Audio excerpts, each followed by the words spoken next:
The concept of God and religion wasn't exactly a focal point when Berserk was starting out, which sounds crazy because the God Hand was introduced like 7 chapters into that story. However, during the Conviction arc, the Holy See became one of the central aspects of the series, and a lot of it was down to just one person, not Pharnace, but her mentor, Father Mozgus. Mozgus was one of, if not the best antagonist of any Berserk arc because of his unbridled insanity, which stemmed from his faith in God. The guy justified torture using the Berserk Bible for idea's sake, but as long as he was a human, Mozgus had to rely on others to carry out his holy duty. That changed when he became a pseudo-apostle because he gave Guts a better fight than most apostles could at that stage in his life. In our opinion, Mozgus was the strongest pseudo-apostle in the entire series, and we're going to prove that by discussing his anatomy in this video.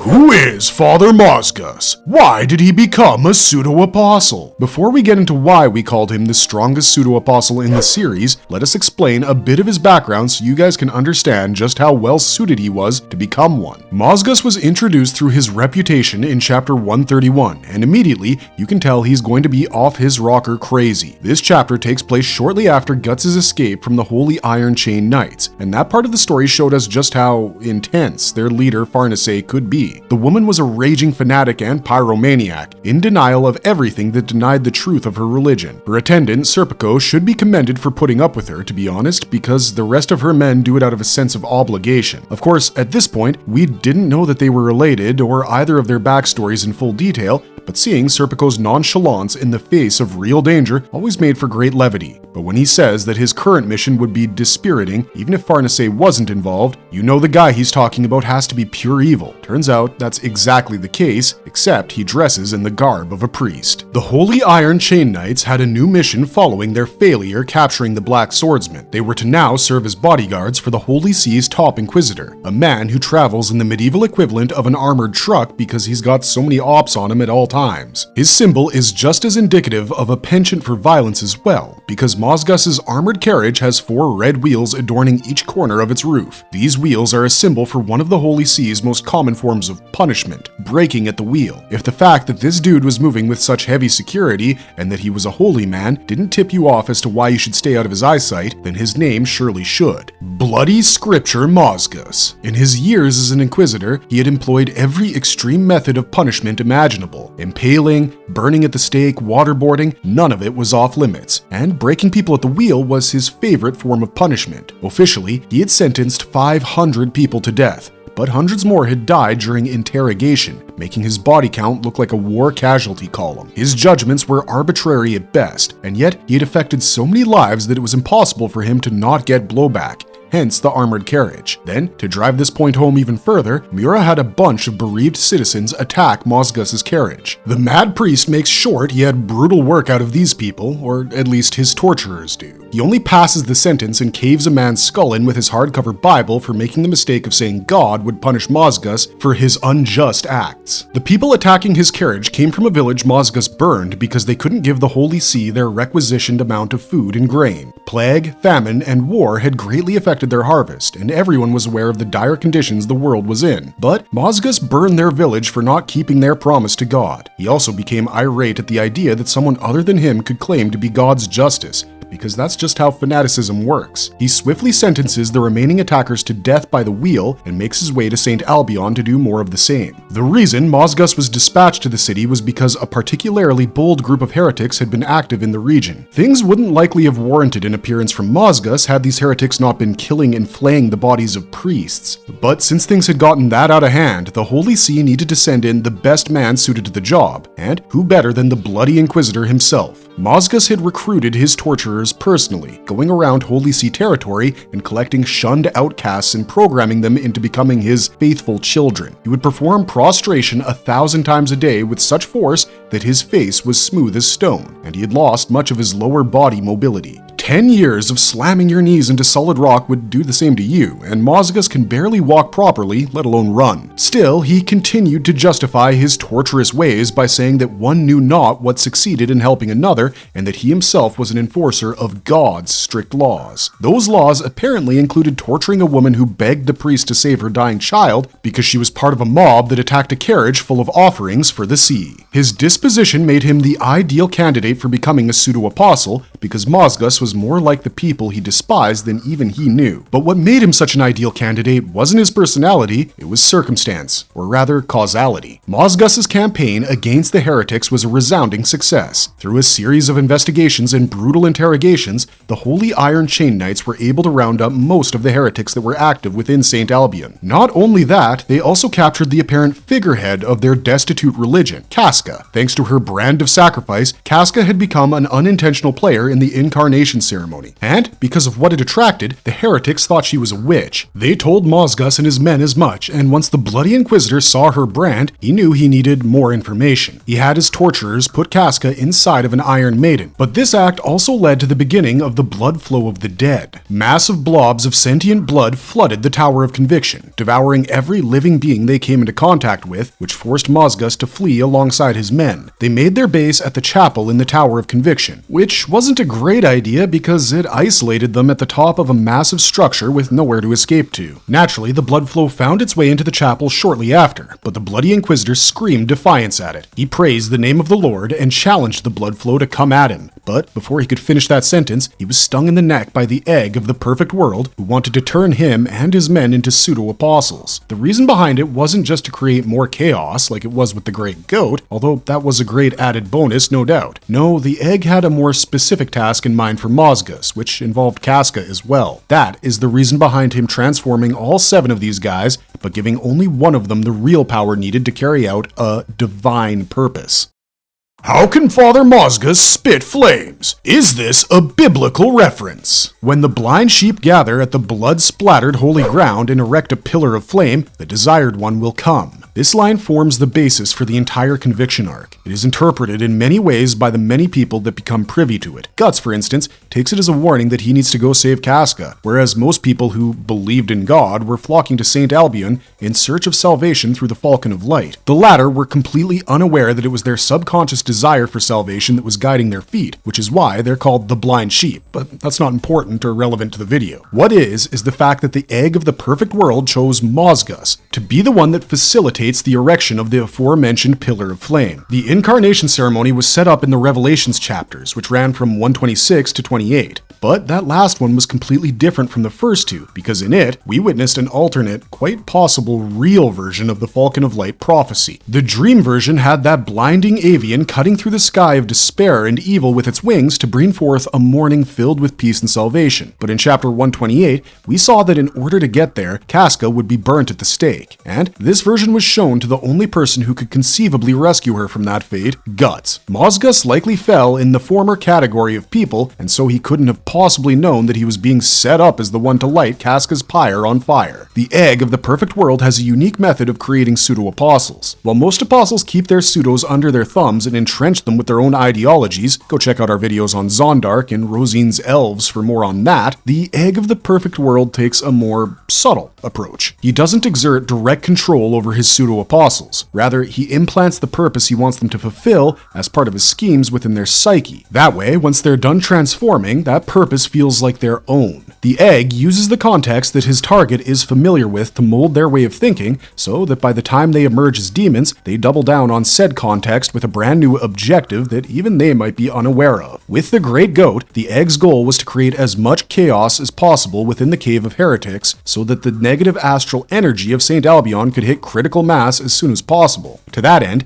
he intensified the goat's extreme desire to couple with Casca, whilst planting his own agenda for destruction within. The Great Goat helped him out greatly by crushing several Holy Iron Chain Knights and heretics alike to death with his hooves, which made the already incendiary situation explosive. With Mozgus, he needed someone to bring that pillar of flame to life, so he gives him the ability to breathe fire, which also turns out to be somewhat counterproductive. Like, yeah, the pillar of flame was a central theme of the entire Conviction arc, and so the main villain of said arc facilitating its burning makes a lot of narrative sense. But at the same time, fire is the only thing that can keep the blood flow of the dead at bay. Mozgus proves it with his own fire, which he comically dubs God's Breath, when he burns away the blobs of blood surrounding Casca and takes her into his own custody. The Mad Priest proclaims that God has revealed his new purpose in life to him, which was to burn this witch at the stake, and we now know who gave him that brilliant idea. But what makes this situation even more ironic is the fact that he thinks he got these powers from God, when he really got them from the devil, and he himself is representative of one of the worst biblical monsters. Job 41 contains the description of Leviathan, the ancient sea serpent that is the embodiment of primordial chaos. Though his abode was the sea,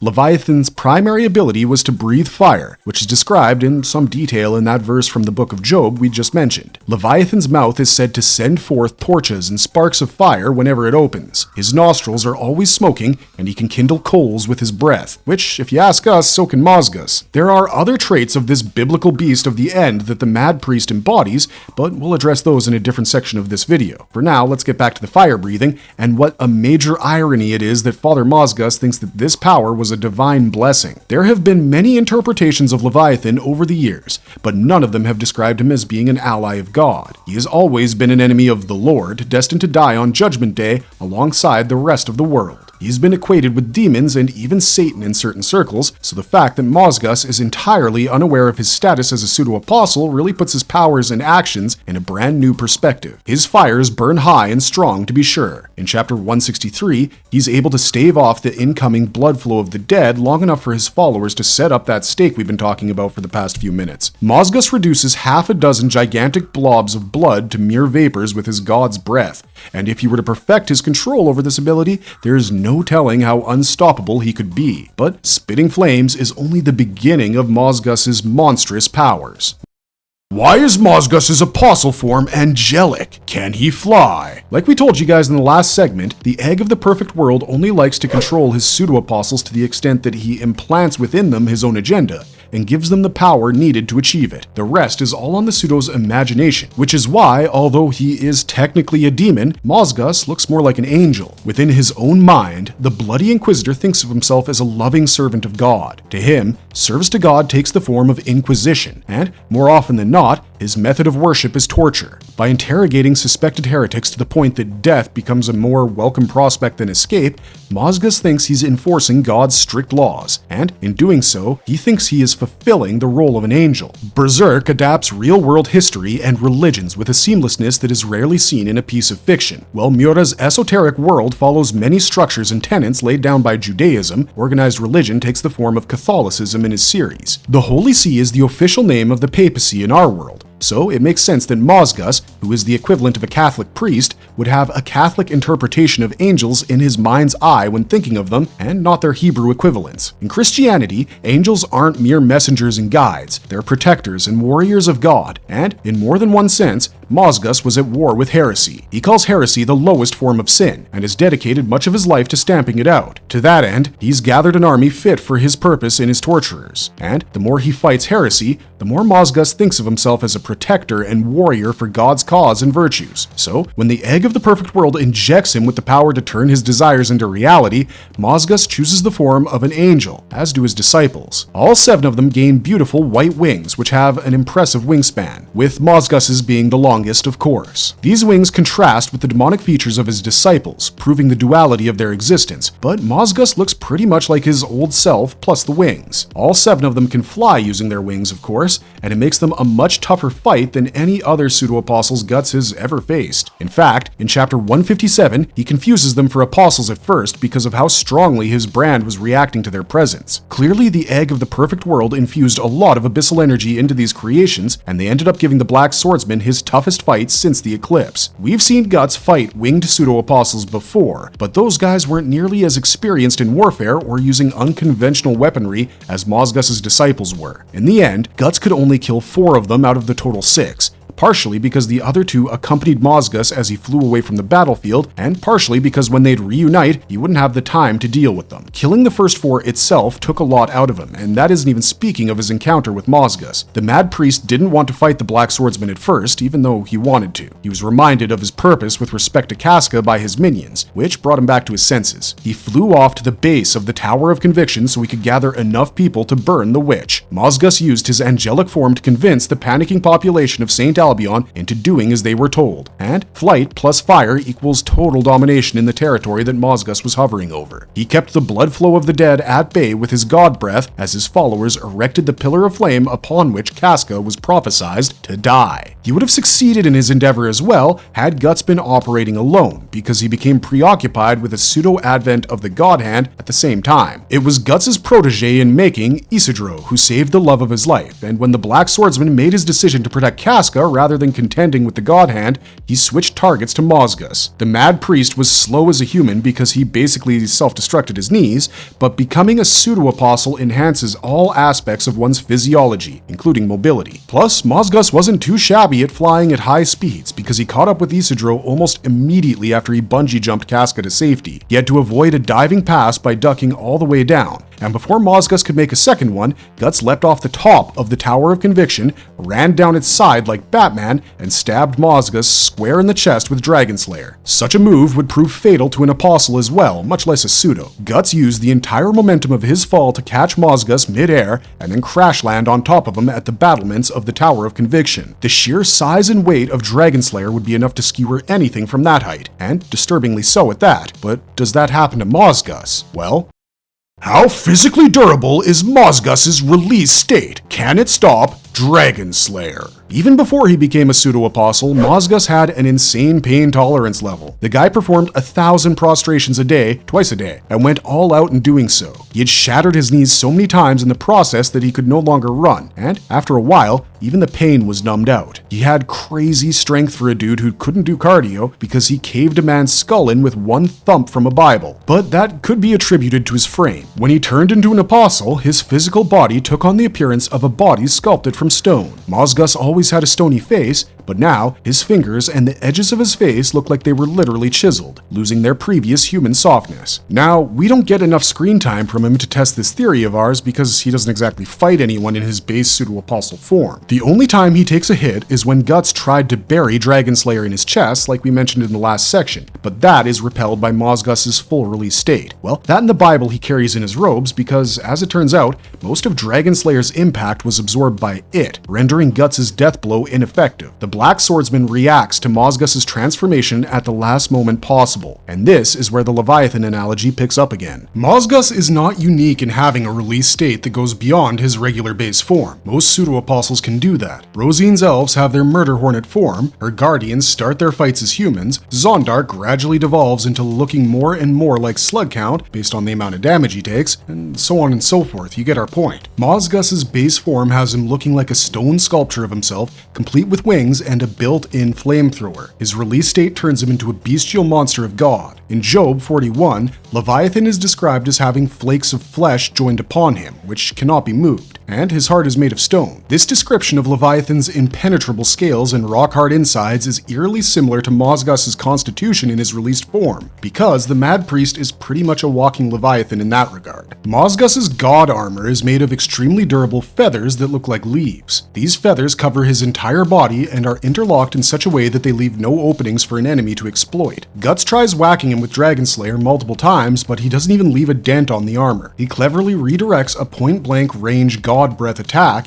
and tries to split Mozgus' skull open by thrusting Dragon Slayer into his mouth, but his insides turn out to be just as durable. In fact, the Mad Priest bites down on Dragon Slayer and taunts Guts by saying that at this rate, he would never be able to damage this armor that God blessed him with. He goes to break the sword, but Guts catches him in the eye with a perfectly timed throwing knife to avoid having his greatest asset smashed to pieces. At least his eyes are vulnerable to attack, and taking out an enemy's vision is one of the core tenets of fighting. But taking out just one eye matched his eyesight fight with Guts's, and the Black Swordsman simply couldn't find an answer for Mozgus's extremely durable armor. Guts tried to split Mozgus's head by bringing Dragon Slayer down on it, but in one of the most shocking moments of Berserk, his stone-splitting blade was stopped by Mozgus's head. It didn't even leave a scratch on the guy, and to make matters worse, the Mad Priest could manipulate his released form to make life a living hell for his opponents.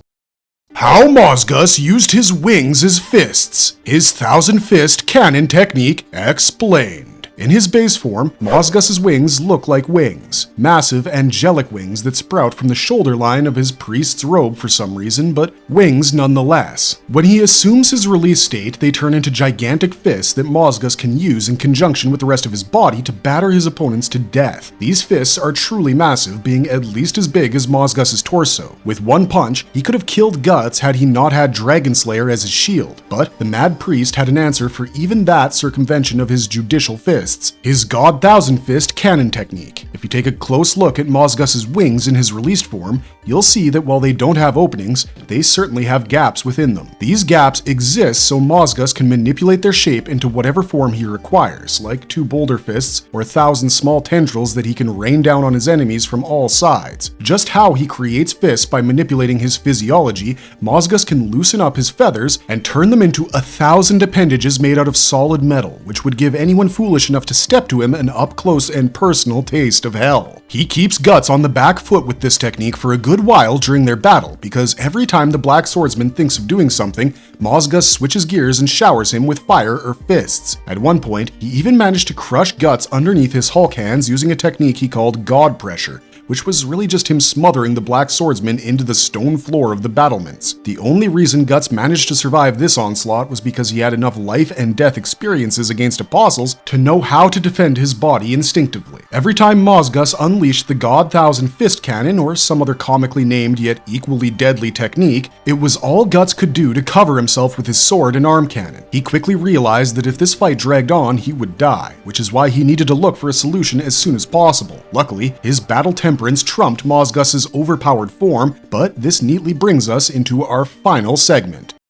Is Mozgus the strongest pseudo-apostle in Berserk? How did Guts finally defeat him? When you take into consideration every single pseudo-apostle and apostle he's faced before in the series, Mozgus ranks in the top 5 toughest opponents in Guts' life. Now, that's a list that includes heavyweights like Zod, Grunbeld, Ganishka, and the Sea God. We're not counting any of his God Hand encounters because calling them fights wouldn't be technically correct, and Mozgus is definitely number 5 on that list. But that alone tells you that he is undoubtedly the strongest pseudo-apostle in the entire series. Mozgus was a tougher fight for Guts than the Snake Baron, Slugcount, Wild, and Rosine. Those are 4 apostles that made the lives of those around them a living hell. And Guts didn't come out of those fights looking pretty either, but if he hadn't been as accustomed to crazy battle conditions and analyzing his opponents at all times for weaknesses, he likely wouldn't have survived his fight with Mozgus. It was at the last possible moment when he was being bombarded with steel fists from all sides that Guts managed to spot the only chink in Mozgus's armor. Turns out, Dragon Slayer had left a dent in the Mad Priest the first time around, it just wasn't visible. Guts made it more prominent by stuffing it with explosives and then proceeded to bury his sword into the opening he had just created. Even after that, Mozgus lived long enough to try to take Guts down with his God Breath one last time, but the Black Swordsman throws him down to his loyal followers on the ground and leaves them to their fate as he looks after his own. The Mad Priest's last words are directed towards his disciples,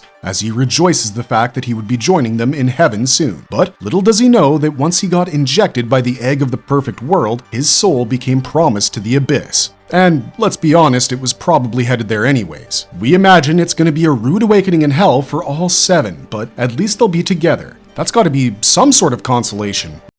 Marvelous verdict! And speaking of consolation, it's time for us to console you, because that's all we got for this video. Mozgus was by far one of the craziest characters we've seen in Berserk, and he gave Guts the fight of his life up until that point. His anatomy made him the strongest pseudo-apostle in history, and his character was an interesting criticism of religious hypocrisy the world over. We like to think we established that pretty well in this video, but having said that, we want to know what you guys think. Let us know your thoughts on Father Mozgus in the comments below. Don't forget to like, share, and subscribe, and we'll see you guys in the next one. Until then, don't forget, just keep struggling, strugglers.